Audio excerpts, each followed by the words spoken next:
Hello চাষি বন্ধুরা, চলে এসেছে আবার একটা নতুন ভিডিও নিয়ে। তো বন্ধুরা, এখন সবারই বীজ মোটামুটি রেডি। তো সব জমি এখন পোতার জন্য ভাঙানো শুরু হয়ে গেছে।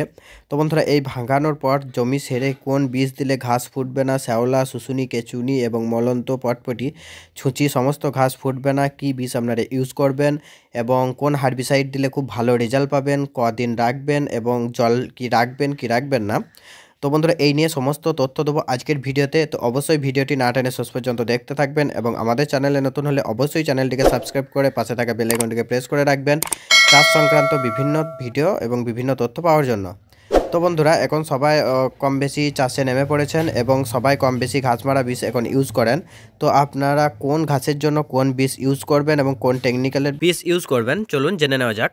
যেসব জমিতে আপনাদের মলন্ত এবং ছুঁচে হয় সেসব জমির ক্ষেত্রে আপনারা রিপিট এবং রিপিট প্লাস এই দুটির মধ্যে যে কোনো একটি ব্যবহার করতে পারেন।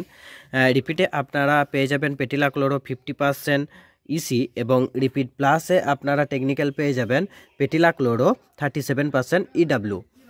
এরপরে চলে আসি শুশুনি, কেচুনি, শ্যাওলা, ল্যাওলা এগুলির ক্ষেত্রে যদি আপনাদের জমিতে বেশি হয় তাহলে অল্প পরিমাণ হলে আপনারা সেক্ষেত্রে সাথী ইউজ করতে পারেন এবং বেশি পরিমাণ হলে আপনারা জেইউ মিক্স বা টপ মিক্স এক ধরনের যে কোনো গ্রুপের বীজ আপনারা ইউজ করতে পারেন।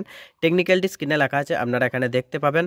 তো কিভাবে ইউজ করবেন, তো আপনারা এই বীজগুলিকে দুভাবে দিতে পারেন। একটি জমি সারার পরে যদি আপনাদের টাইম থাকে 3 থেকে 4 দিন ফেলে রেখে তারপরে আপনারা জমি পুঁততে পারেন, এবং যদি জমি পোঁতা হয়ে যায় বা সারার পরে টাইম না থাকে তাহলে আপনারা ধান পোঁতার 3 থেকে 4 দিন পরেও এটাকে ইউজ করতে পারেন।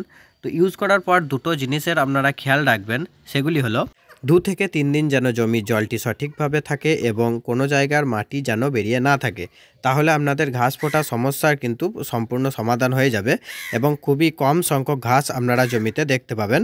কিভাবে ছড়াবেন বা ছড়ানোর পদ্ধতি কি? তো ছড়ানোর পদ্ধতি আপনারা বালির সাথে পাইল করেও জমিতে ছড়াতে পারেন অথবা সারের সাথে পাইল করেও আপনারা জমিতে ছড়াতে পারেন। তো এবার আসি ডোজ। তো ডোজ পেটিলা ক্লোরো গ্রুপের যে কোনো ওষুধ আপনারা 100 থেকে 120 ml পার বিঘাতে ছড়াতে পারেন এবং মিক্স গ্রুপের যে কোনো ওষুধ আপনারা পার 2.5 বিঘের জন্য 8 গ্রাম, অর্থাৎ 1 একরের জন্য 8 গ্রাম আপনারা ইউজ করতে পারেন এবং সাথী পাউডার আপনারা বিঘাতে 1টি পাতা ইউজ করতে পারেন। তো এই ছিল আজকের সম্পূর্ণ ভিডিও।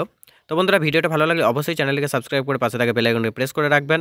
দেখা হবে আবার অন্য কোনো ইনফরমেটিভ ভিডিওতে।